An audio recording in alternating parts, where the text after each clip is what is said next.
Assalamu alaykum. Kitap o'qish munbiri Avlodlar to'rbetiga xush keldingiz. Mening ismim Nuriya Rahmat.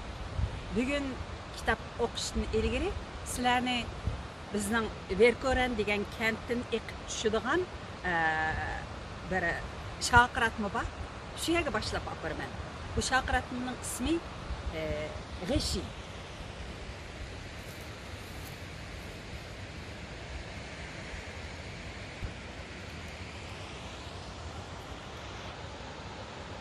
Mana Chute de la Reche. Emse başlavattık menishni. Ana üstüge örlashga boshlaganiga xeyli bo'ldi. Bu kichik kentning ismi G'ishi. G'ishi degan kent bizning Verko'ran degan kent bilan birga Shali degan bir kommuna qaraydi. Bu eqib tushayotgan suv albatta shu Verko'randagi tog'lardan eqib tushgan. Kitap o'qish munbirimizga tunji kelganlar uchun qo'shimcha qilib qo'ydim. Bu Shveysariyaning Vale rayonidagi Shali degan kenti. Men odatda 2000 metr egizlikdagi Verko'ran degan kentda turaman.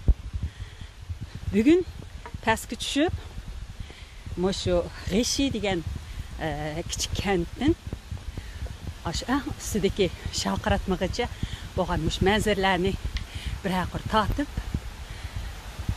anglarmanlarimning hozirga so'nishni o'ylagan. Uning ustiga havo shundoq yaxshi bo'lib berdi. Yaxshi manzaralarni ko'rish nasib bo'lar. Xeyli bo'pti ekan ma'mig'ilay tog'da. Xeyli asrab qo'yapti majmua.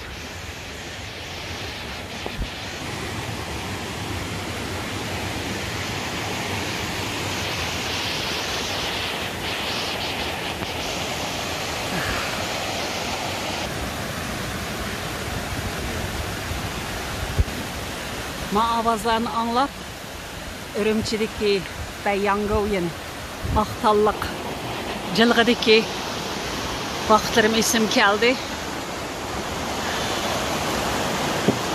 So beautiful.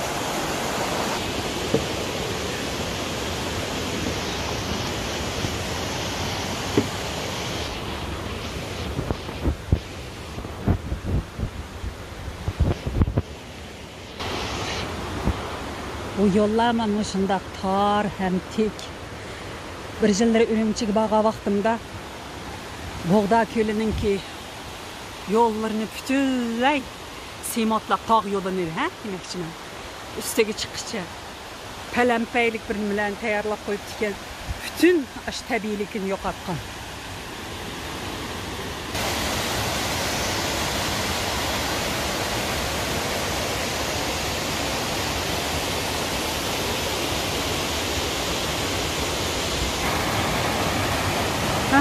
Ürümçi.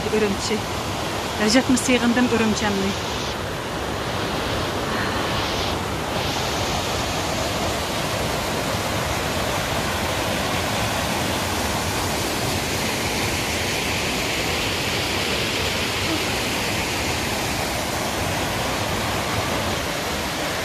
Wow.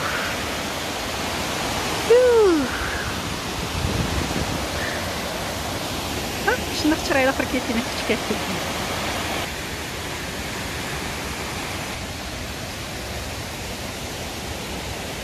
Xeyli örlep bakıdığan oxşayımız. Elgeri bundaq tikiyalardan жүгіріп degedek mağattım.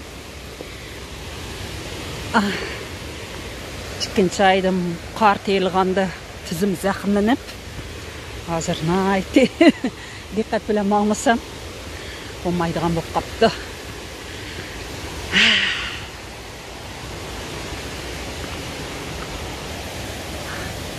Kitapni ağaç kamiginimi yaxshi bo'pti, chunki shalqin reklam yuqori ekan.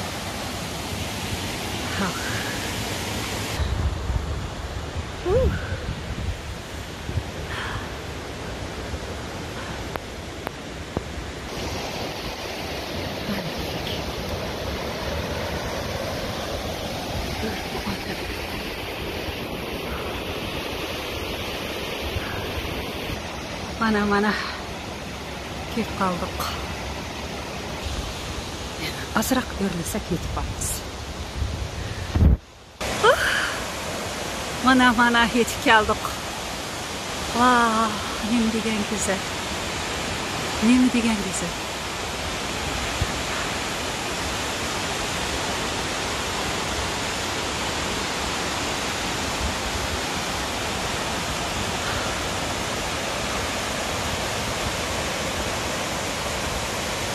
Manda qarashda bizning Ürümchidagi shaqiratmaga selishtirsam, bu shaqiratma nihoyatda nozik ko'rinyapti. Xuddi bizning Ürümchidagi shaqiratlarimiz shundoq bir jasur, botur, bir nihoyatda kuchli bir yigitdek tuyulsa, mal shaqiratma shunchalik nozik, güzel, kelishgan, tanmaz bir güzel kızını eslatıyordu. Wow, ne kadar güzel ha? Ben de davamlıq şundaq təsirat payda boludu. Yani o bolsumu, Şveysariyanın ki tağ daryalarını ben mesela nazik, sıvatlıq hanım kızlar qoşdu mən. Vətənimizin ki tağ daryalarını, köllerini, şaqiratmalarını bolsa, şundaq nəhayət qabul, güclük, şundaq bir gigant erlər qoşdum.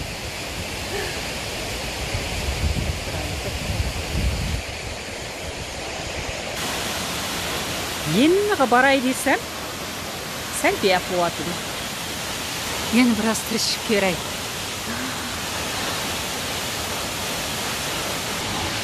Aha, meyedim basam tel yıkılış alaydı okşayman.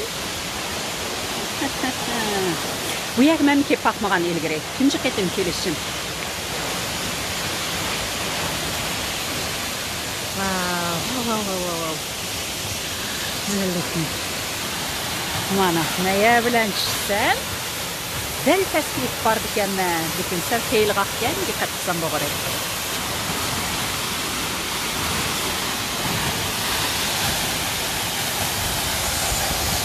Wow, şunda küçük mu?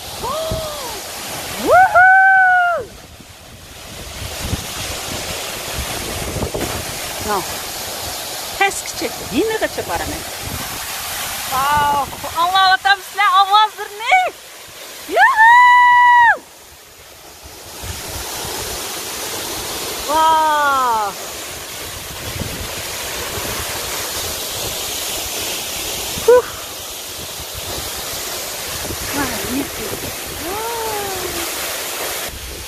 Ben esnedim o bir hayacan. Bugün dehşet hayacanla ketiyaptım Ecimo. Magnifique. Wow. Yuhuu!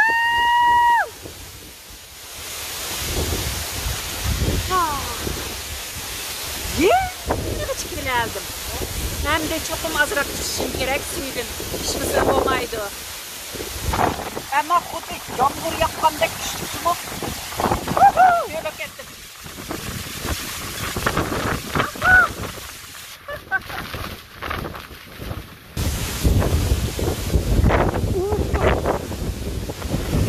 Wow!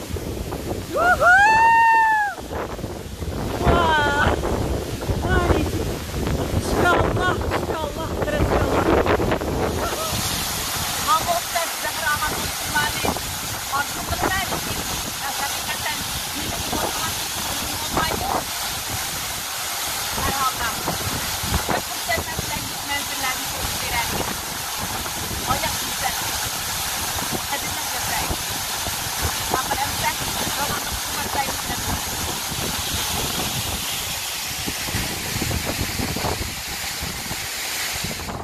Maqul emse roman davamlaştıraylı. 8. bab. Yılan vaqası. 1. Amerika'nın Dodge markalık yenik avtomobili tağ yolunu boylap yuqori o'rilmoqda. Shaiban ayining 5 bo'lg'ashqa havo qizib ketgan, zamindan tortib palakka qadar havo o't purkib höpildab turadi. Atrofdan o't va lava hidi keladi. Issiqdan qizib ketgan mashina pushuldab, hasirab, ba'ayni tamg'i yamashgan qo'ng'izdek asta o'milab ketyapti. Mashinada 3 yo'lovchi bor edi. Uning birsi Atxon, yana birsi Bahoviddin Mirza ismli o'zbek, uchinchisi Akbar edi. Bular qiz ko'rish uchun Toifga chiqib ketyapti. Taif Makkaning sharqiy janubidagi Qor tog'ining ustiga joylashgan. Hijaz rayoni bo'yicha go'zal, salqin va obod shahar edi. Bu yerda podshohning yozliq o'rdisi bor edi. Bahoviddin Mirza Taifda tish doktorlik qiladi. Uning bu yerga kelib o'ltiraqlashib kelishimi echinishliq bir qismatdan edi. Bahoviddin Mirza asli 1942-yili O'zbekistondan askar bo'lib, vatan urushiga qatnashish uchun Qozonga kelgan. Lekin ko'p o'tmay shaytonning azdirishi bilan Qozondagi Tatar asiylardan tashkillangan fidoilar diviziyasiga qatnashib kelib, nemis qo'shinlari bilan birlikda Sovet Qizil armiyasiga qarshi urush qilgan. 1945-yili nemislar mag'lub bo'lgandan keyin u vatanga qaytishga petin olmay Germaniyada panohlanib, katta bir tish doktoriga shogird bo'lgan. 1946-yilning oxirida ash qilib gunohini yuyish uchun Arabistonga kelgan va kutilmagan bir fursatda Taifdan o'ylinib, bu yerga makonlashib qolgan. Bahoviddin Mirza birer yildan beri Makkaga kirib chiqib yurib, Atxon bilan tanishib qolgan edi. Bir qitim Atxonning "O'g'lim cho'ng bo'lib qoldi, soyisini 2 qilib qo'yay dedim. Mubodo sizlar tarafda hamsharlarning obdanroq qizi bo'lsa, ko'z quloq bo'lib qo'yarlar" degan tavsiyasi bilan Taifdan amdi 14 yoshga kirgan Gulbahram ismli chiroyli bir qizni topgan edi. Gulbahram Taifdagi 100 obro'yli savdogar Nodir Hojimning to'qal ayoldan bo'lgan kenji qizi edi. Nodir Hojim 1936-yili hajga chiqqan edi. 1937-yilning o'tirlarida vatanga qaytmoqchi bo'lib, Pokistonning chegara bo'yidagi Sus viloyatiga kelganda yurtdan qochib chiqqan ba'zi odamlardan Shingsayning cho'ng tutqun qilayotganligini, boy savdogarlarni qo'ymay tutib ketayotganligini anglab, vatanga qaytolmay urkib ketgan musofirlarning birisi edi. Bahoviddin Mirza bugun ota-bola ikkilanni qiz ko'rish, amaliyotda bo'lg'usi kuyog'ilni Nodir Hojimga ko'rsatish va quduliq solimini bergizishga elib ketyapti. Mashina tog' yo'lining yermiga kelganda qizib ketdi. Shoför mashinani bir jilg'ining og'zidagi do'nglikni to'xtatib, sovutmoqchi bo'ldi. Yo'lovchilar mashinadan tushdi. Akbar chiroyli kiyinib olgan edi. Putida Italiyaning xurum talliki, uchisida kirtik yaqiliq, uzun ipak ko'ylak va ipak ishton bor edi. O hozir so'ngaklari qetib, burut qaraygan, vujudidan kuch-quvvat urg'ib turadigan 22 yoshlik bo'z yigit edi. Akbarning sumbatliq basti, yo'g'on, chechan qora ko'zlari har qanday odamning mastligini keltiradi. Issiqda qaqchirab ketgan yo'lovchilar mashinaning daldisidagi kichikgina soyida o'ltirib, ussizlik ichishga boshladi. Hammasining somkasida suvdan va botulqiliq meva sharbatlari bor edi. Akbar issiqqa chiday olmay qoldi. Usti-beshidan tar qo'yilib, ochiq terilari chim-chim qilib ko'yatdi. Kashki bu yerda suvi sovuq bir o'stan bo'lgan bo'lsa, rasi rohatlanib bir cho'milib olsa. Lekin Akbarning ko'ziga kuyuk tog', qaqas cho'ldan boshqa hech narsa ko'rinmadi.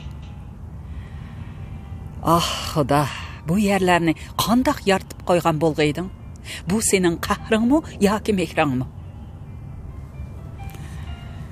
Akbarning xiyol ekranida yurtdagi cho'l jazirlar ayon bo'ldi.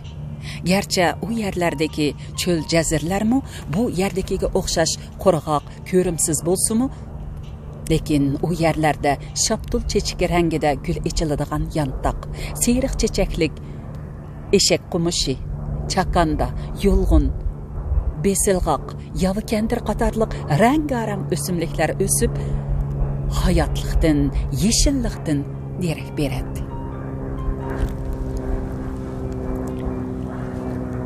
Akbarning xiyoli ixtiyorsiz holda yurtning sovuq qish kunlariga ketdi. U bir qitim ikki og'inisi bilan tugman beshidagi o'stanga suvga cho'milgili chiqqan edi. Ular dastlab o'stan bo'yidagi oqtamliqda tiktong ham vizvaq o'ynadi. Andin baslashib suvga cho'milmoqchi bo'ldi. Bu chaqda o'stan qirg'iqi xuddi aynakdan chapchak tutqandek yupqa muz bilan qaplangan edi. Muzning ostida shildirlab iqayotgan suv odamning havis kelgudek suzuk va o'ynoq edi. O'stangning atrofini qurib ketgan keyik tal bilan jig'an chatqallari qaplab ketgan edi. Akbar og'inlar bilan qip-yalang'och bo'lib, ani shu muzlardan sirg'ib o'tib, o'stangning o'ttirsidagi suvga cho'milgan edi. To'ng'anliqdan ularning lavlari ko'kirib, tishlari kasildab ketgan bo'lsa-mu, lekin badanidan g'o'r ko'tariladi. Ular o'zlarining botir, qaysarligidan ko'ranglaydi, faxrlanadi. Shuning uchunmi muzga dastlab turib cho'milayotgan sovuq, yiqimsiz suv ularga huzur bag'ishlagan edi.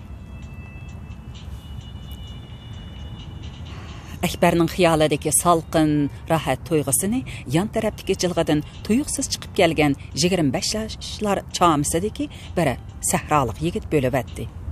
Yigit uzun bo'z ko'nglak ustiga mishla kiyib olgan edi. Mishla jilitkiga o'xshash yangsiz nefis chapon. Mishlining pavozlariga o'ymi gul chekilgan bo'lib, xeyli pami bor bir qizning qo'lidan chiqqanligi ko'rinib turadi. Yigitning o'shnisida o'shki terisidan yasalgan quruq tulum bor edi. Aeroplan uchyapti.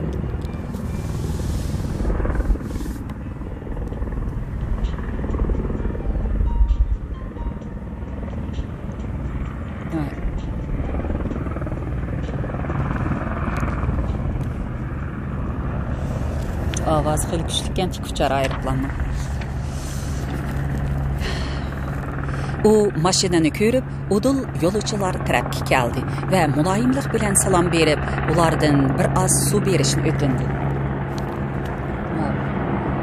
Oyoq to'xtaydi ekanda.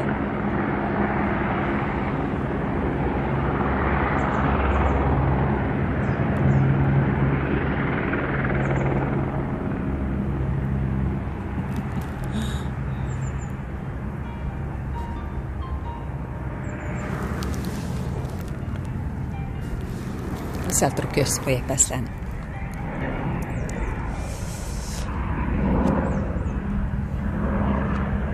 Ovoz kuchli.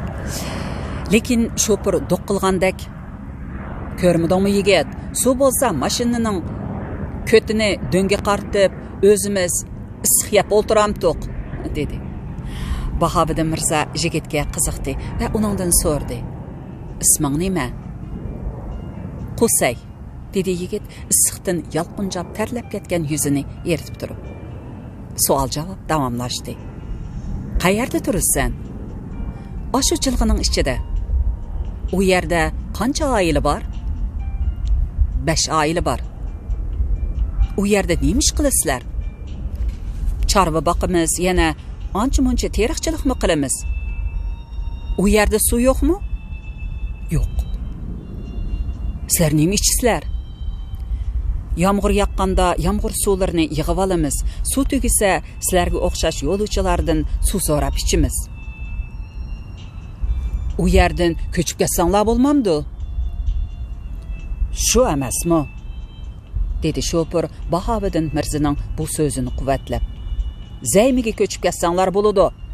Jiroq emas, u yerda iqin suv bor, mahalla bor yoki cho'ng salla ko'chib ketsanglarmi bo'ladi? yoki cho'ng salga ko'chib ketsanlarmi bo'ladi, u yerda quduq suvi bor. Yo'q, ko'chmaymiz, dedi yigit bir xil qat'iylik va iftixorlik tuyg'usi bilan. Bu yerning toshlarini boshqa yerning unchi marjonlariga tan qilmaymiz, chunki bu yer bizning yurtimiz, ikki dunyolik vatanimiz. Bu jilg'ada bizning bir muncha ajdodlarimiz o'tgan. Bobamning, dadamning qabrisi mushu yerda. Har qancha qiyinchilik bo'lsa-mu, ularni tashlab ketmaymiz.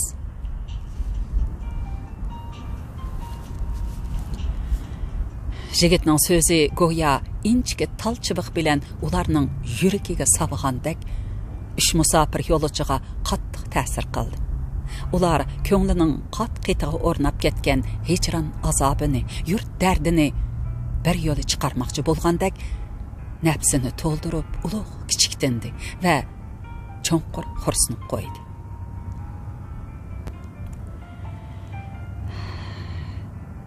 Yigit to'g'ri deydi. Azaldan muhabbatsiz yurakka vatan siqqan emas. Haqiqiy vatan o'g'li o'zi tug'ilib o'sgan tuproq va shu tuproqdagi har bir gul-giyoh, har bir tosh dangal bilan chambarchas bog'langan bo'ladi. Odam qayerda yashamasin, rohat baxish bog'u eramdimi, go'zal manzirlikovat shahardimi yoki qaqos cho'l jaziradimi, o'z yerini, o'z elini va o'z erkini himoya qiladi. Şoňa dunyoda vatansiz inson bo'lmaydi. Vatan söýmegen insonda vijdon bo'lmaydi. Vijdonsiz insonda iymon bo'lmaydi. Şonuň uchun vatan söýüş iymon jumlasiga kirgan.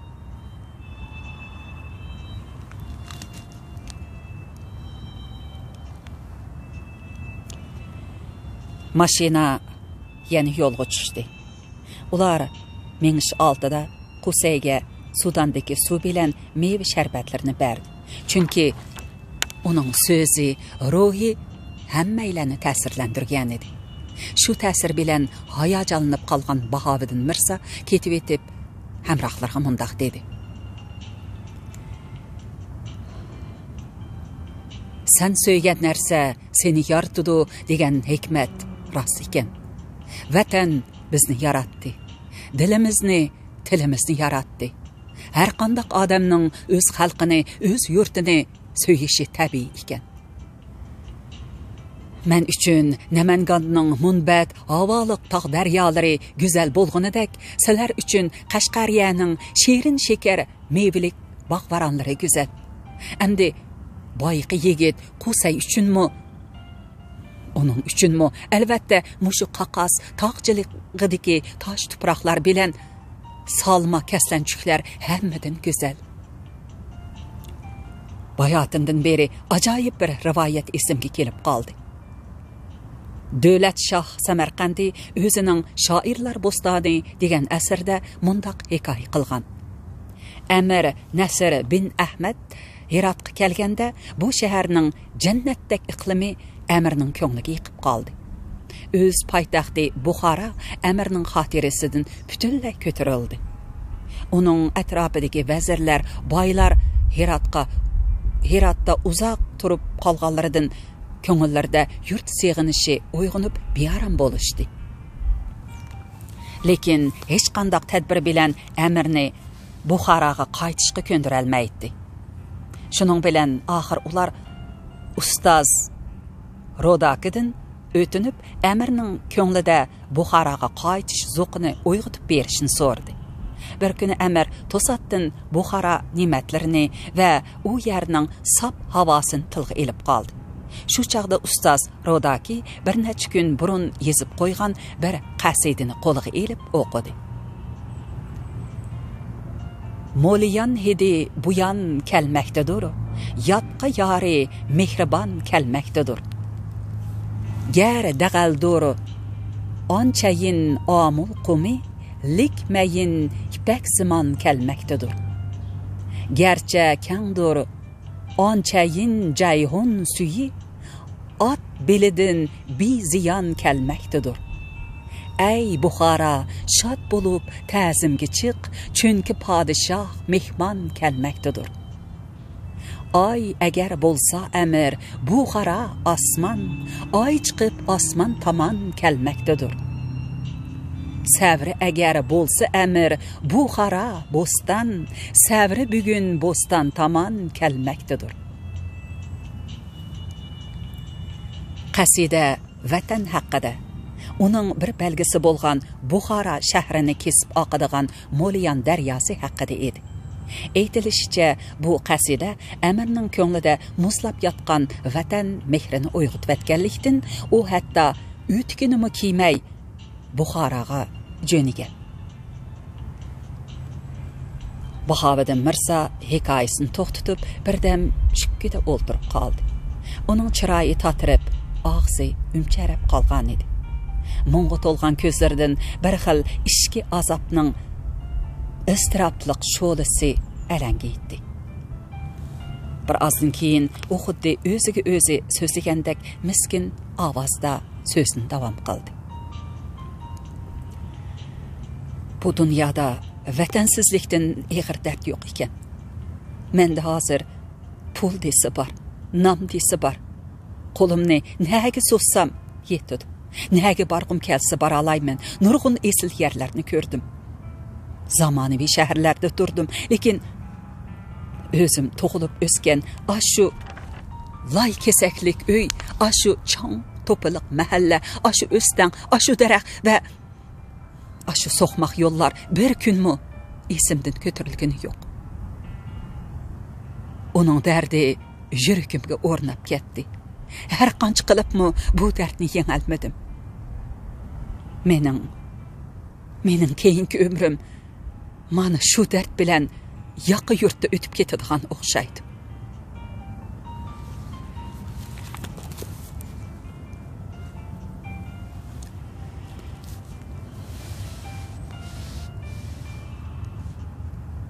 Bahoviddin Mirzo shu gaplarni dedi-da, beshini to'van selib jimib ketdi. Uning shu turqi ba'ayni tirik murdiga o'xshaydi. Bahoviddin Mirzo mashinaning silkishi bilan beshini ko'tarib cho'nqur bir o'xsingan vaqtda Akbar uning ko'zlaridan eqiyotgan munchoq yoshlarni ko'rib qoldi. Mashina gurildab, pushuldab yılan bağrı yolda yuqori o'rlamoqda edi. Yuqori o'rlagan sari yo'lovchilarning ko'ksiga Taifning salqin, xushbo'y havosi urilishga boshladi. Lekin hech kim buni sezmaydi. Ularning o'zi mashinada bo'lgan bilan xayollari allaqachon talay yo'l va talay kulpatlarni ishib, o'zining aqida va iymoni bo'lgan ana yurt qarab ketgan edi.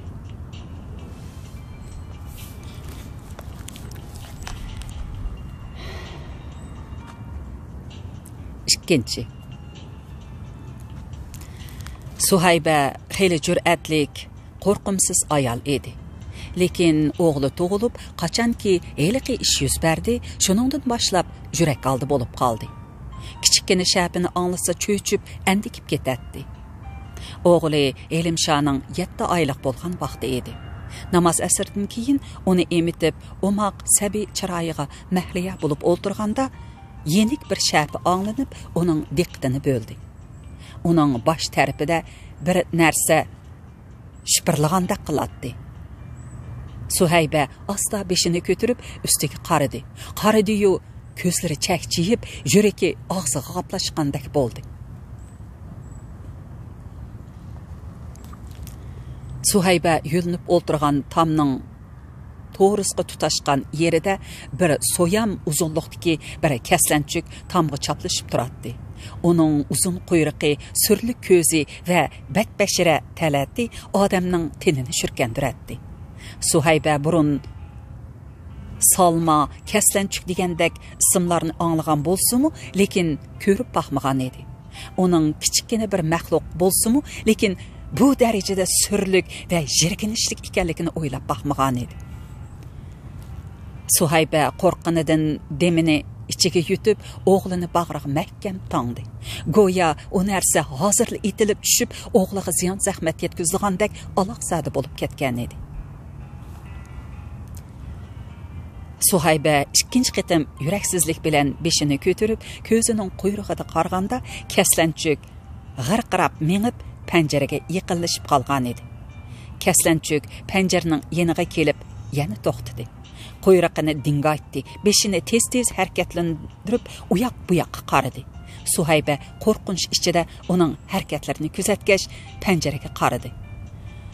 Xudoga shukri, panjara ochiq edi. Suhayba yanada o'g'lidan andisha qilib, uni texmi ishkiri yoshirmoqchi bo'lgandek bag'riga texmi ching bosdi. Shu chaqda buvoq Helimshod dimiqib ketdimi yoki onasining qisishidan bir yer og'rib ketdimi, aytavr tuyuqsiz qirqirab yig'lab ketdi. Jimjit uyda tuyuqsiz paydo bo'lgan bu shiddatlik ovoz Kaslanchukni cho'chitib atdi. U g'irrati qilib o'zini panjaraga otdi-da sirtga chiqib ketdi. Suhayba deb ulug' kichik tindi. Yuragimi qalaymaqan so'qishdan to'xtab, asta-asta iziga tushdi. O'g'lini bag'ridan ajirtib, bosh ko'siriga to'xtamay so'yib ketdi. Shu kuni kechda Atxon kelganda, u bu ishni bakmo qo'rqinch ichida so'zlab berdi. Lekin Atxon xotinini xotirjam qilish uchunmi yoki aslida shundoqmi ish qilib, bir xil parvosizlik bilan qo'rqma, Kaslanchuk degan yavash jonivor odamga chiqilmaydi. Bundaq narsalarning yo'qlab turishi uyga nusrat akilidu dedi. Lekin erning so'zi Suhaybani xotirjam qila olmadi. Shuningdan boshlab uning yuragiga bir xil vahima o'rnab ketgan edi. Mana bugun Suhayba yana yolg'iz qoldi.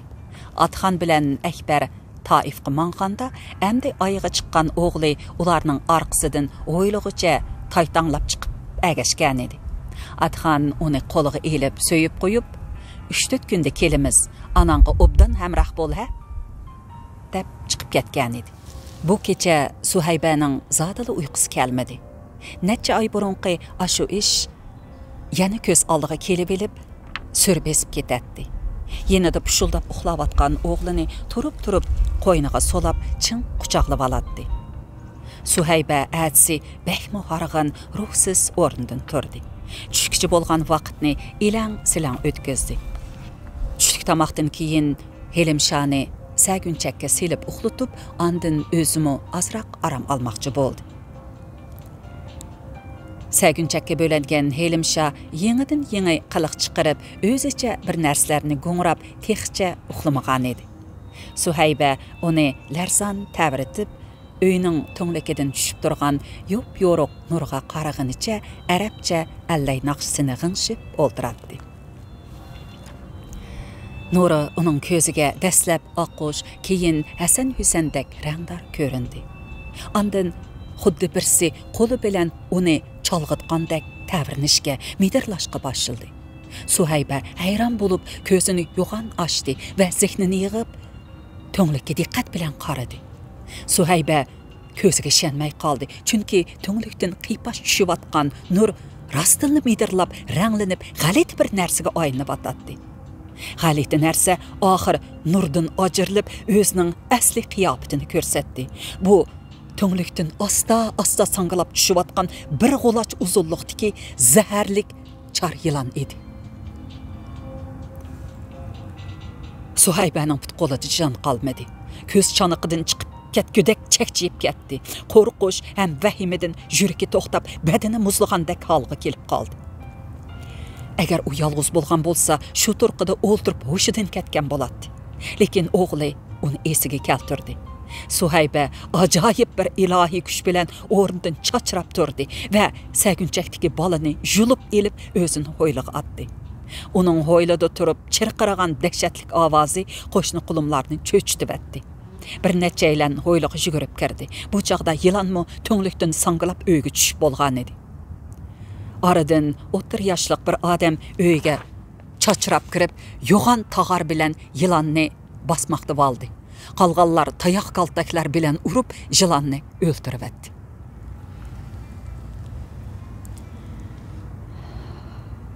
Lekin Suhaybaning qo'rqinchi texi besiqmagan edi.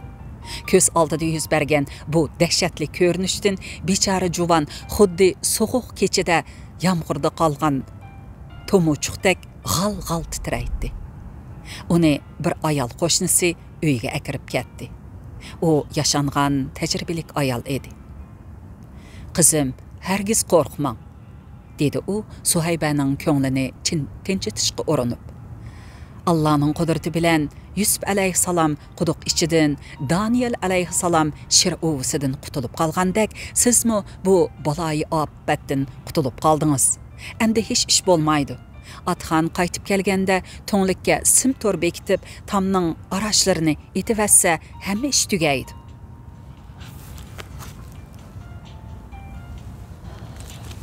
Lekin Suhaybaning quluqiga bu gaplar kirmaydi. O xuddi ro'yi chiqib ketgan odamdek nihoyatda parishon edi. Kichikkina bir shapini anglisi cho'chib andikib ketadi. Uning hammadan bak ansiraydigani mana shu yurak pari, ko'ngil xushi Helimsha edi. Suhaybaning qapoqlari qizirib ishib, kirpiklari puchilib, yuzi oppoq tatirib ketgan edi. Suhayba arqa-arqadan ikki qitim yuz bergen bu mudhish ishni Allah'ның o'zi bilan o'g'liga qilayotgan bisharati deb bilib, bu uyda turmaslik qaroriga keldi. Atxan qaytib kelsa, darhol uning bilan maslahatlashib, boshqa yerga ko'chishni ko'ngliga pukdi. Lekin qiyirishqandek Atxandan xabar yo'q edi. 4 kun o'tib ketdi. Endi Suhaybaning sabri qachisi to'ldi. Kishining uyda turaverish uning ig'ir keldi. Tosatdan uning xiyoliga Qohiraga qaytish fikri kelib qoldi. Suhayba to'y qilib kelgan 2,5 yildan beri ota-onasini ko'rib baxmagan edi. Turibla ota-ona mehri, yurt sevgisi uning qalbini o'rtadi. Suhayba bir kecha o'ylanib, oxiri Qohiraga berish qaroriga keldi. O ana bo'lish sifati bilan yolg'iz o'g'lini qo'g'dab qilish kerak edi. Ota-onasini yo'qlash va ularning birdan-bir navrisi bo'lgan Helimshani ularga mu ko'rsatish uning farzandlik burchi edi. Balkim bu orliqda Atxan boshqa yerdan yangi uy elib, uni xotirjam qilishi mumkin edi. Atsi Suhayba bir parcha xat yezib, qo'shnisi orqali Atxonga qoldirdi va bir bo'g'chi bilan Helimshani bag'riga besib, uydan chiqib ketdi.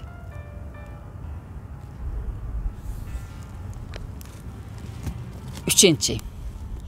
Atxan bilan Akbar Taifdan bir haftada qaytib kirdi. Bolg'usi Qudusi Nadir Hacim ularni mehmon qildi. Bütün Taifni aylantirib sayli qildirdi va bu jarayonda to'y vaqtini mu dastlabki qadamda bekitib qo'ydi. Atxan kenji farzandi Helimshani bakmu seg'inib kelgan edi. Uning seg'ingan yuragiga o'g'lining tatlı qiliqlari bilan chuchuk tili emas, balki Suhayba yezib qoldirgan xatning ochiq qamchisi tegdi. Bir parcha patlangan kashmir qog'oziga yozilgan xat qisqali edi. Akbar uni dadisiga o'qib berdi. Peqirning egisi, hurmatlik murabbimga bo'lgan ishlarni qo'shnilardan anglala. Mening uyga kirgudek majolim qolmadi. O'g'limizning taqdiridan ansirab qoldim. Oxir silidan beso'roq Qohiraga ketdim. Hammaga Alloh guvoh, mening bu yerda turg'udak va silining qaytib kelishlarini kutgudek taqdim qolmadi. Ojizlarning bundoq aqlsizligini kechirgayla. Men silini Qohirada kutaman. Alloh hammamizni salomat qilsin. Atxan xatni anglab bo'lib, qo'lidagi choy ichayotgan jonon piyolini g'azab bilan yerga otdi. Yuragimi ashu jarang'ishib sungan piyoli bilan par-par bo'lib ketgandek ichib og'ridi. Chunki xat uning yuragiga nashtardek urilgan, yuqoraqi yozmishlardan o'zi hongviqib, butun vujudi muzlab ketgan edi. Atxan ayolining bundoq bangvash yengiltakligidan qattiq xafa bo'ldi. Hatto uni vafosiz deb qarab, og'zidan yomon gap chiqarib etishga qilib qoldi. Akbar dadısının bunda qattiq açıqlanğanlığını tünce qitim körüp atatdı. Demisimi Atxanның ko'nglidagi necha vaqtdan buyanqi mehribonlik o'rnini endi kuchlik g'azab egillagan edi. Shundoq biri vujudda tangdoshsiz mehr tuyg'usimi, cheksiz qahr qudratimi bo'ladi. Akbar o'zicha mulohiza qilib, bundaq ziyoda ochiqning ostida Suhayba bilan Elimshani hadis yaxshi ko'rish tuyg'usining yoshiringanligini bilib ketdi. Darvaqa Suhayba yaxshi ko'rishga arziydigan pok va latofatlik ayol edi. Dada, nimancha achchiqlanasan? Dedi Akbar yerda chechilib yotgan piyola sunuqlarini terib etib. İnsof bilan o'ylaganda Suhaybadan ranjishga bo'lmaydi. Qo'shnilarning gapini anglamadingmi? Ondaq yo'g'on, qo'rqinchli yilonni ko'rsa, mazlum haq emas, mana men degan o'g'il balaning-mi peyi seqirmay qolmaydi. Uning ustiga Suhaybaning yurtini, ota-onasini ko'rmaganiga uzoq bo'ldi. Ko'rish imkoniyati turib, ko'rmasa uvol bo'lmamdi. Bundaq dard biz bilanlik kessin dada. Nima uchun mendan beso'roq ketadi? Dedi Atxan yana shu ochiqi bilan chalbaqib. Bizning kelishimizni kutsa bo'lmamdi. Kutalmagan gap dada, dedi Akbar Suhaybani oqlab. Hatto hamma gap ochiq turmamdi.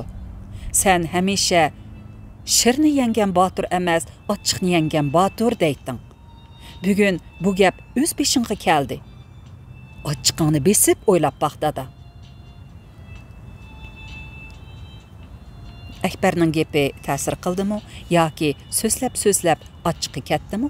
Atxan xuddi so'ram tortib harg'am o'kizdek pushida birini tinib pastgo'yga tushdi.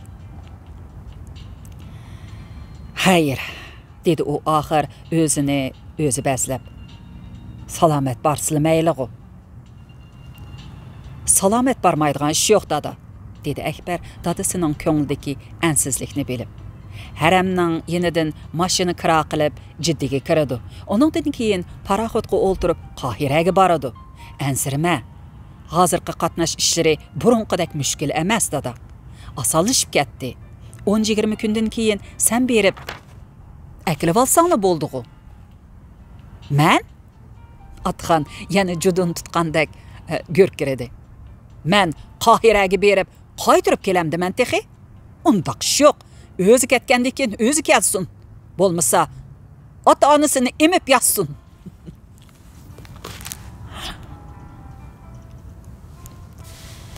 Qani, vaqti kelsin dada, ko'rarmiz, dedi Akbar va Atxonga qarab miyqida kulib qo'ydi.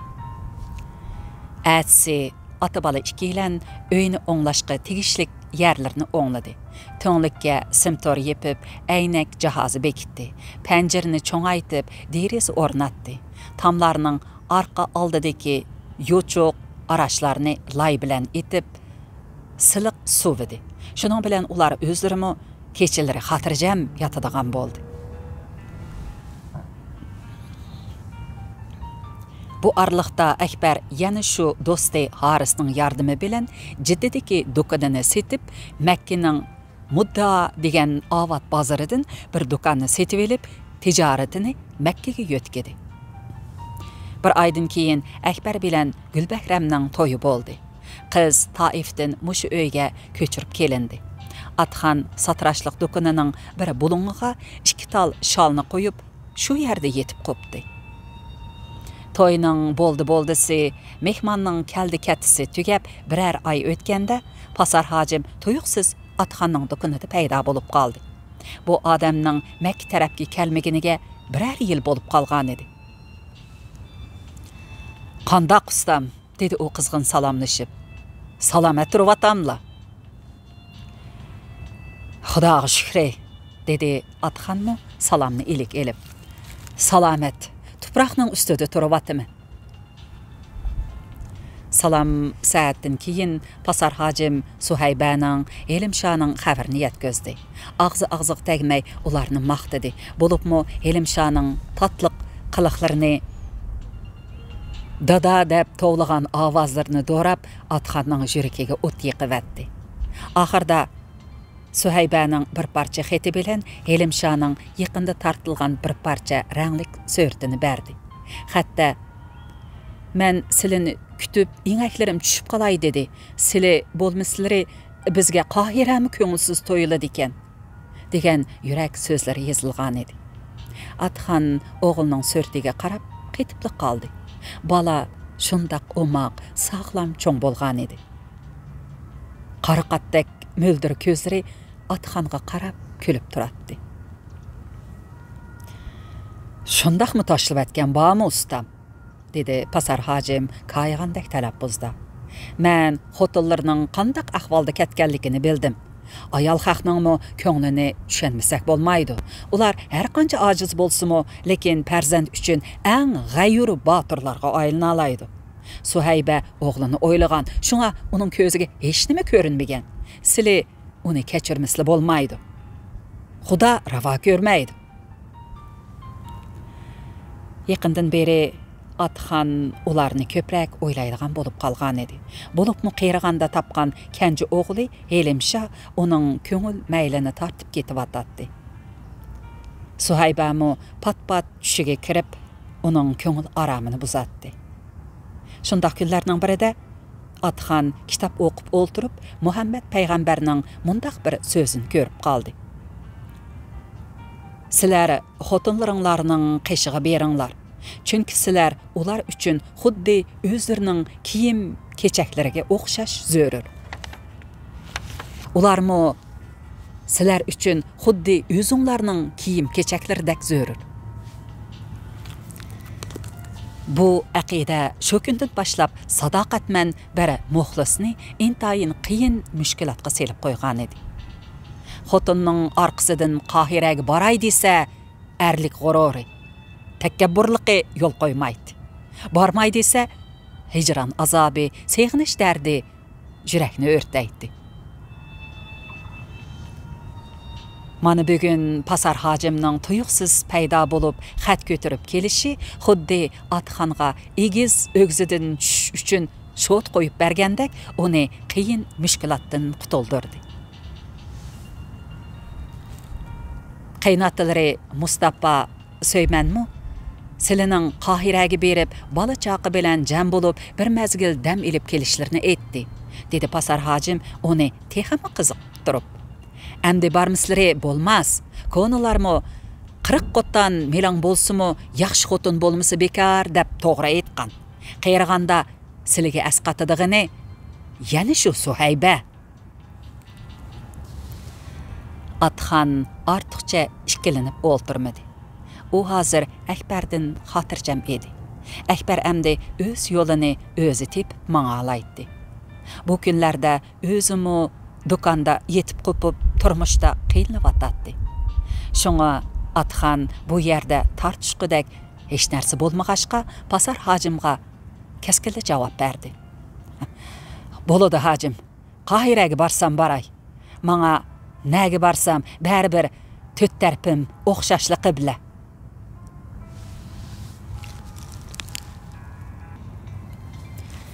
To'qqizinchi bob. Shoh huzurida. 1. Yıllar xuddi shamol surgan yenik bulutlardek arqa-arqadan o'tib ketdi. Uning qoldirg'ini qiyralarga soqol va qo'rq, yoshlarga kuch va aql bo'ldi. Atxan Qahirada beg'ri besib turib qoldi. Qaynotasi Mustafa Söyman kasal bo'lib yetib qolg'achqa, uning Davon rastisidagi katta gazlama do'konini Atxan ega bo'lib boshqarib atdi. Akbar qadim joyini sotdi. Musfiladagi haramga yaqin bu ativar joyga Riyoddan kelgan cho'ng bir boy mehmonxona salmoqchi bo'ldi. O'z vaqtida hech kim ko'zga ilmagan bu qaqas tajliq yerning bugungi kunda bir g'irish bahosining oltinga teng bo'ladiganligini hech kim o'ylab baxmagan edi. Akbar uning puliga Şübeykide yeni selingan zamonaviy binodan bir yurish uy setib oldi. Bu uylarning tok, su, gaz deganlari to'liq edi. Bularni o'ylasa, Akbar o'z vaqtida Abu Lahabning Yiroqni ko'rarligi bilan yerni ko'p hal qilib bergan donoligidan qattiq so'yinatdi va ichida uning rahmat aytadi. Lekin bu kunlarda Akbarga o'xshash sirtdan kelgan Buxari, ya'ni arablar O'rta Osiyoliklarni shundoq deydi. Buxarilarning ish o'qiti toz oqmay vatadi. Buningga bir necha yilning oldida Makkada chiqadigan Al-Bilad gezitining ma'lum bir sonida e'lon qilingan chet ellik Buxarilarning savdo tijorati qilishiga bo'lmaydi degan bir parcha maqola sabab bo'lgan edi. Hozirgacha bu maqolaning muallifi ma'lum emas edi. Birarsimi uningga radiya berib maqola yozmadi. Shunga mazkur maqola munosabatlik o'rinlarda o'zining kuchini ko'rsatdi. İqomat hal qilish, tijorat kinishkisi elish va yangilash qatorliq ishlarning hammasi to'sqinlikqa, so'g'uq muomalaga uchrayotdi. Kishilar aramxuda do'kon ocha olmaydi. Ko'nilari dakki-dukki ichida o'tib. Bundaq besim va xo'rliqdan bizar bo'lgan ba'zi buxorlar Makkani tashlab boshqa yurt shaharlarga cho'rab chiqib ketishdi. Akbar yanala do'kon etish bilan chor bozorchilikni moslashtirib, tulkiga o'xshash ta'donliq bilan jon beqib ketyapti. Bugun shanba. Makkaning ichi atdigandala qizishqa boshildi. Akbar tunugun juma namozida Haris bilan ko'rishib, bugungi kunda ikki oila billa dengiz bo'yiga berib, dam ilib kelishni kelishib qo'ygan edi.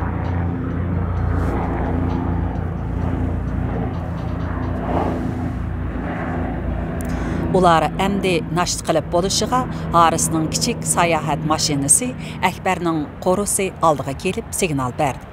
Mashinaning ustiga xeyli ko'p yuk-taq tengilgan edi. Akbar bola chaqisini elib eshik oldiga chiqdi. Uning qo'shmaq meg'izdek bir jup qizi 7 yoshlik Anargul bilan 5 yoshlik Ipargul chochlarini tugib, havorang ipak raxtda bir xil kiyinib, shundoq o'moq va sho'x bo'lib ketgan edi. Uning ayoli Gulbahram bo'lsa, qap-qara aboyiga purkinib, ba'ayni qora ko'langidek hech nimasini farq etkili bo'lmaydigan pinhon qiyofatga kirib olgan edi. Ular mashinaga chiqdi. Mashinada Harisning ayoli Tamuzur bilan 6 yoshlik o'g'li Ziyad bor edi. Mashina Makkaning sirtiga chiqib, Yaman tosh yo'lini bo'ylab yurib ketdi. O'z vaqtida to'yga karvonlari yuruydigan o'ng'il-do'ng'il bu yo'lda hozir har xil tipdagi yuk mashinalari g'uyuldab o'tishib turadi. Ular uzoqqa qolmay Qizil dengiz bo'yiga keldi. Dengiz hayvatlik gurkiraydi va oppoq bujg'unlarni chochirtib odamga huzur beg'ishlaydi. Dengiz bo'yidagi yumshoq qumliq ustiga piramida shakllik kichik chedir tikildi. Chedirning ichiga adiyallar selindi va o'tirsiga toshdan o'choq yasilib, mis ko'ra esildi. Ikki cho'kan paranglashqash tushlik tomoqqa tutish qildi. Balalar allaqachon ko'ngliklarini selib, cho'rqirishib, dengiz bo'yidan quloli terishga kirishib ketgan edi. Dengiz bo'yidagi qumliqlar quruq quloli qipi va beg'ir rang quloli po'stloqlari bilan to'lib turadi. Akbar bilan Haris dengizga xeyli ishkirlab kirib suvga cho'mildi. Tinimsiz chayqilib turgan sho'rliq so'g'uq suv ularning badallarini qizartib etdi. Akbar Harisning orqasidan yanama ishkirlab kirishga jur'at qila olmadi. Chunki qudratlik dengiz shavqini uning mengisiga urilib, bir oz jiddiylashtirib qo'ygan edi. Buning ustiga ishkiri mangansiri dengiz ostidagi toshlar ko'payib yo'g'inaydi. Pichoqning besidak o'tkirlashib ketgan ba'zi bir toshlar odamning paçaqlarını tilib canını qaqşıdatdı. Şoňa Akbar deniz dolqunuğa özünü qoyup berip asta-asta qırğaqqa qaytyp geldi. Yumşaq nämqum üstüde olturup Harisqa qarady. Haris dolqunlar bilen elişip, bäzide yuqary kötürletdi, bäzide su astyga şuňgup kirip ketetdi. Akbar Haristin közünü üzüp, köz aldyda yeyilip yatgan bu payansız, kudretlik dengizge qarady. Onun nazarda dengiz tolumu pak, sırlık bir dünya idi. Dengiz öz vücuduga yat bolgan her qandyk galda gaşlarını tinimsiz dolqunları bilen urup, iştirip qırğaqlarga apırıp taşlaydı. Öz cismida zerriçe dağ saklamaydı. Akbar közlerini xiyali bilen yerim yumup, deniz bilen tutuşup ketken çeksiz upukka ve bu ateş zeminning yana bir chetidagi başqa bir dunyoga nazar salmoqda edi. O, jiraqdiki suğa tutaşqan yaysimon upuqdan dengizning shavqulliq bujg'unlaridan go'yo yurtining yeshilliqi pörkengen bağu eramlarini, ana tilda so'zlashadigan o'z kishilarining yiqimliq paranglarini, qaynaq bozorlardagi tantanlik sadolarni anglagandek, ko'rgandek bo'ldi. Ah, qudratli Xudo.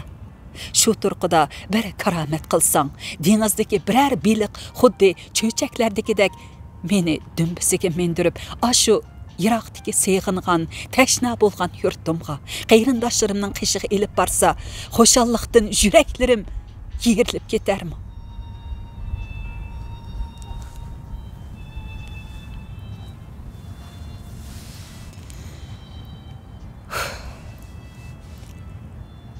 Nimançı mo'linib o'ltirib ketding? Harisning tuyuqsiz suali Akbarning jiroqlariga so'zilgan xiyol yeplarini uzib etdi. Özümçe, dedi Akbar asta beshini ko'tirib. Haris uning oldida yerim yalang'och beti o'ri turatdi. Uning qo'ng'ir rang terisi parqaroq, badani bejirim, bo'ljunlari ching edi. Qo'yuq chechi bilan qapqara burutlari arasida eslib turgan su donchilari quyosh nurida marvoyitdek jo'lolinib yaltiraydi. Keyin bu suvlar asta-asta tövanga sirg'ib, maydasidagi qo'yuq yo'nglar arasiga kirib g'oyib bo'ladi. Haris Akbarning yonida o'ltirdi. Köpüklinib, qirg'oq suyib turgan tinimsiz suv ularga erkiligandek yugurib kelib, putlarini yiqimli qislab qo'yib, yana naz bilan orqaga qaytatdi. Sen endi shirkat qurib, tijorat yo'lingni kengaytsang bo'ladi, Akbar, dedi Haris qo'lidagi rangdor qululi qepini o'ynab o'ltirib. Men shirkat qurganning foydasini ko'ryapman. Tijoratim chegara halqib ketdi. Men nima ko'yda, sen nima o'yda, Haris, dedi Akbar do'stiga taajjub bilan qarab. 2-3 yildan beri do'konni tuzukrak ichib, aram xudo tijorat qilolmay vassaq, shirkat qurish nada? Texcha ashu al-bilotdagi maqolaning ishimi? So'rdi Haris hayron bo'lgandek. Shu ish, dedi Akbar bir xil nafrat tuyg'usi bilan. Sen ko'prak chet ellarda yurib, bizning ahvolimizdan xabarsiz qolding, Haris. Al-bilotga chiqqan ashu maqolaning kasofati bilan tijorat yo'limiz bo'g'ildi. Qachon tutib olar, qachon qo'g'lib etar deb dakki-duk ichida qoldik. Mana qarg'ina, mening ashu ikkinchi qizim 5 yoshga kirdi. Texcha nopusga o'ltirg'izmadi. Mushu zaminda tug'ilgan bir narasidini mushu zamin yaklavatdi. Shuncha yil musofirchilikning dardini tortqinimiz yetmagandek, hukumatlarning bu ishi bakmi ishib ketdi. Biz go'yo bu yurtning raqibi bo'lib qoldik. Hajga kelib, yurtga qaytalmaganligimiz bizning gunohimizmi? Shuncha ig'ir judolikning dardini ko'tarayotganda bu bizga yana nima tortquliq? Mundaq bo'laversa, biz zodi qandoq yashaymiz? Nadin chiqish yo'li topamiz? Ota-bobolarimizning vatan sizning göri tar degini rost ekan. Lekin bu gaplar sening ko'ngliga kelmasin Haris. Men hargizmi bu yurtni, arablarni ayiblamoqchi emas. Bu yurt bizni qo'yniga oldi, issiq makon berdi. Arablarmi bizni yakragani yo'q. Sana o'xshash, dadang o'xshash talay oq ko'ngil kishilar bizni o'z qerindishidan chora ko'ryotdi. Lekin bizning tirikchilik qilish, pul tepib, yaxshiroq yashash huquqimiz bo'lish kerak-da. Ba'zilar buni tushunmaydi. Men shuni demoqchi. Akbar so'zdan to'xtab, ig'ir xursinib qo'ydi. Haris uning so'z uramidan, alpozidan ichi dardga to'shib ketganligini, xo'rliq his qilayotganligini bildi. Shunga do'stining ko'nglini yasash, dardiga davo bo'lish uchun mundaq dedi. Adash, gezdagi gaplar Qur'onning amri emas, qonunmi emas. U faqat ma'lum bir tarafning ko'z qarshi bo'lishi mumkin. Allah yaratgan har qanday bandining bu dunyoda yashash, tirikchilik qilish huquqi bor. Ba'zilarning chet ellik Buxoriy deb milliy ayrimchilik qilishi islom diniga yot narsa. Makka yolg'iz arablarningla emas, balki butun dunyodagi musulmonlarning Makkasi. Uni tarixdan beri dunyodagi barliq musulmonlar o'rtaq gullandirgan. Endi kelib ba'zilarning uningga yakka yegani xo'ja bo'lg'isi kelayotgan o'xshaydi. Lekin bu hargizmi oqmaydi. Haris so'zdan to'xtab, jiroqlarga ko'z tikdi. Dengizning hayvatli shovqiniga quloq soldi. Ondan cho'nqur bir tinib olib, so'zni davom qildi. Bilamsan Akbar, biz arablar jaholat patqog'iga bakmi cho'nqur patqan xalq. Bizning tariximiz nodonlikqa, vahshiylikka to'lgan qon yoshliq tarix. Arablarga islomdan burun hech narsa harom emas va hech qanday ish jinoyat emas edi. Agar Muhammad alayhissalom dunyoga kelib hidoyat nuri bilan bu zaminni yo'ritmagan, bir-biri bilan siyosiy, diniy, milliy birligi yo'q chechilang'u arablarni islom tug'i atrofiga uyushtirmagan bo'lsa, arablar o'zaro tapriqchilik, qirg'inlik bilan bir-birlarini o'ltirib, bu zaminni yomon odat, qabih axloq hukm surgan shehidlar makoniga aylantirib etgan bo'ladi. Payg'ambarimiz o'z dushmanlari bilan 13 yil jafoliq kurash qildi. Islom dini aqidalarini tarqitish uchun jon dil bilan tirishdi. Oxir xorliqni, zulmni, nodonlikni, nohaqchilikni, jaholatni yo'qitib, bu zaminni ilm irfonga, haq adolatga, nur va saodatga erishtirdi. Uning ashu tirishchanligi bo'lmagan bo'lsa, bugungi kunda muqaddas Makka mi bo'lmagan bo'ladi. Makka madaniyat tufaylidan emas, balki ashu ulug' islom dini tufaylidan barpo bo'lgan.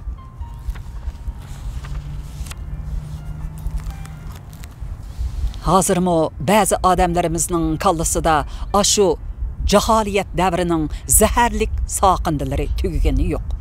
Ular odamlarga, zamonga ana shu zaharlik qarashlari bilan muomala qiladi.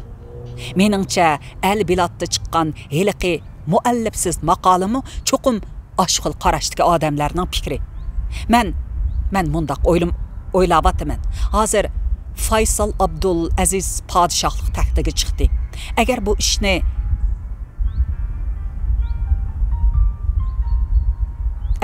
ishdan ashu zotni xabardor qilsak, u cho'qim bir narsa deyish mumkin. Biz bu haqda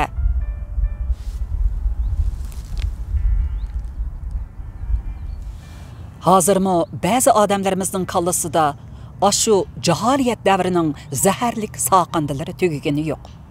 Ular odamlarga, zamonga ana shu zaharlik qarashlari bilan muomala qiladi. Meningcha, al-bilodda chiqqan heliqi muallifsiz maqolami cho'qim ashu xil qarashdagi odamlarning fikri. Men mundaq o'ylayapman. Hozir Faysal Abdul Aziz podshohlik taxtiga chiqdi. Agar bu ishdan ashu zotni xabardor qilsak, u cho'qim bir narsa deyishi mumkin. Biz bu haqda dadam bilan paranglashib baqayli. Dadamdan texmi yaxshi aql chiqib qolsa ajib emas. Bo'lamdi Akbar. Harisning so'zlari samimiy ham qizg'in edi. Rastçıllık ve haqqaniylik tuyg'usi bilan sug'urilgan bu mardona so'zlar uzoqdan beri Akbarning ko'nglida yig'ilib qolgan g'ashlik bilan buruq turmalikni ko'tarib atgandek bo'ldi. Akbarning qarashicha Harisning bu so'zida bilimlik, o'qimishliq, samimiy bir odamning o'zi va o'z millatining o'tmishi ham hoziri to'g'risida keskin, xolis, oqilona baho va hüküm bar edi. Şoňa Akbar Harisning taklibiga xoşallyk bilan qo'shildi. Quyosh bir kunlik qutluk safarini oxirlashtirib, ufukka baş qo'ydi va ko'p o'tmay dengizga patdi. Onundan qolgan shafaq nuri suv yuzida jilvalanib, bütün olam sus qizillik nuriga cho'milgan vaqtda Harisning mashinasi dengiz bo'yidan qo'zg'alib Mekke'ye qarab yürüp ketdi.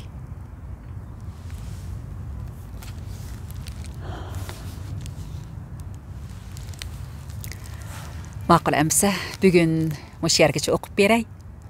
Kelar qitimliq anglitishimizni ko'rishaylik. Aman bo'ling. Xayr xo'sh.